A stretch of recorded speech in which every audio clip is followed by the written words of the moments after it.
دا موسم بدلیږي لګیا دی که نه، نو دغه ډېر زیات شو زکام او ټوخی.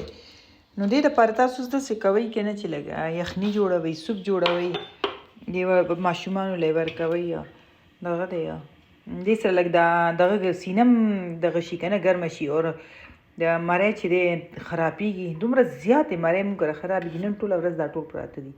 یو زه پکې ټیک یم، پورې خاندي بي ته پکې لا ټیک پاتې شوې.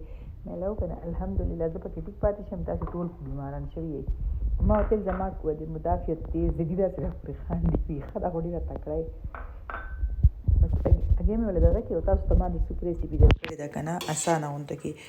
او کارنفلاور چې کله دغه کوئ دې کې اچوئ، نو هغې سره لږ شانتې اوړه مکس کوئ، سپین اوړه نه 2 چمچې قدرې، او بیا یې لږ شانتې 15 منټه 6 منټه بیا پخوئ. نو هغې سره د دې دا ټینګوالی چې دی دا نه ختمېږي، دا هم دغه شانتې مسلسل ټینګ وي. تاسو وګورئ اوس هم دا ټینګ دی لا، او ډېر زیات چې کوم دی ټینګېږي هغه د پنډ شوې هګۍ پکې مونږ وانهچوو، هغې سره ټینګېږي. او زه دومره زیاته نن ستړې شوم که نه چې زه د کچن نه وتې هی نه شم. اوړه مې واغږل، لوښي مې ومینځل، نن خو را سره بیخي هغه د مدد کولو هم څوک نشته، ولې چې ټول بیماران شوي دي. نو څه ګیله به ترېنه وکړو، چې چا نه به څه ګیله وکړو، چا نه ګیله نه شو کولی. او دا مې دې خوا مې چې دی که نه بل لوبیا پخومه لګیا یم، د لوبیا سالن پخومه. لوبیا مې بوایل کړې ده، څنګه ښکلې غټه غټه بوایل شوې ده که نه، ښه نرمه. د لوبیا چې نرمه نه اړو مزه نه کوي که نه، داسې نرمه چې په دغه ماتېږي لګیا ده. نو دا ولا سره کوم. او روټۍ خو به ډېرې نه پخوم، یوه روټۍ چې ولا پخه کړمه هغه اکه به هم ډېره وي. دا سوپ رانه یخېږي چې زه زرې وله واچومه او زر زرې وله ورکړمه.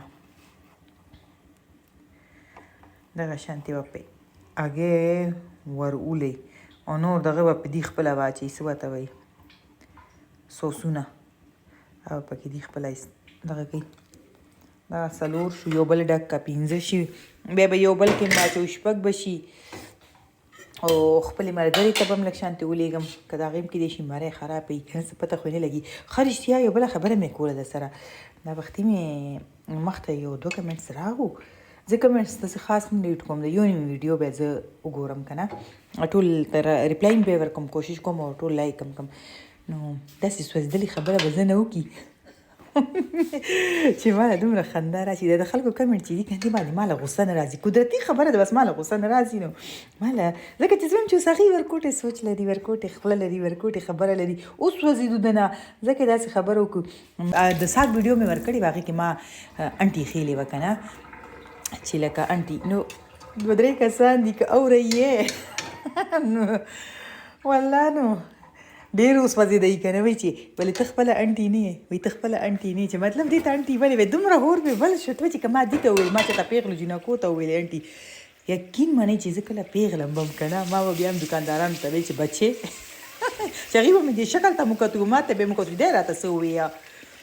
چې مطلب دا ده چې لکه 30 سال ایج کې موږ خلکو ته بچې بچې کوو، اور دا ځنه خلک چې دي که نه داسې پې بد لګي چې وایي تا انټي به ته وویل، نو انټي دا 55 پلس ده که نه، نو انټي ده که نه. اوس زه یې راوستی نه شم، کیمره کې تخیلې به مې وه، خو خیر صفایانې ورکول داسې خلکو ته فضول وي. دا خلک چې دی دا ډېر د تاو او د ډېر هور پې بل شي ماله داسې خندا راشي، کم پوټې پټې او ځمکه مې در سره شریکو، کم کور مې در سره شریکو چې دومره در باندې اور بل شو. بیا به هم احساس کم طریق په دې خلکو کې خیر دی، داسې خلکو باندې دماغ مه خوږوه. دا چې کوم بیډ خبرې کوي تاسو باندې بدې خبرې کوي، بد کمنټس کوي که نه، اصل کې دا تاسو ته نقصان نه در کوي او نه در کولی شي، ولې چې الله پاک عزت ورکولو والدی که نه، خو دا صرف او صرف خپل ځانونه ښیي چې مونږ دومره شی نه یو، دونه را باندې هور بل شو. او هغه ټول خلکو پېژندلي وي، دا خلک خالي مونږ باندې نه، د دې په کور کې هم رویه تلخ وي، کور کې هم دي داسې ترخې خبرې کوي، ترخې نه د طنز د زارو ډکې خبرې وي د ځینو خلکو. نو دا هغه خلک دي. زه به دا ورکړمه، بیا به نور ورسره ګورو. وله وختي مې وله جوشانده پخه کړه، ټولو له مې ورکړه، هغې نه مې مخکې وله چیو سره و انډه بریډ مې وله جوړ کړي وو چې کوم بیماران دي که نه، بلکې ټول بیماران دي که نه. نو نن روټۍ داسې خاص سره نه ده پخ شوې ورځې، خو اوس وله ځکه پخوم زه یم چې خامخا چې بیا اوږې شي چې خوري خو یې که نه چې روټۍ شته.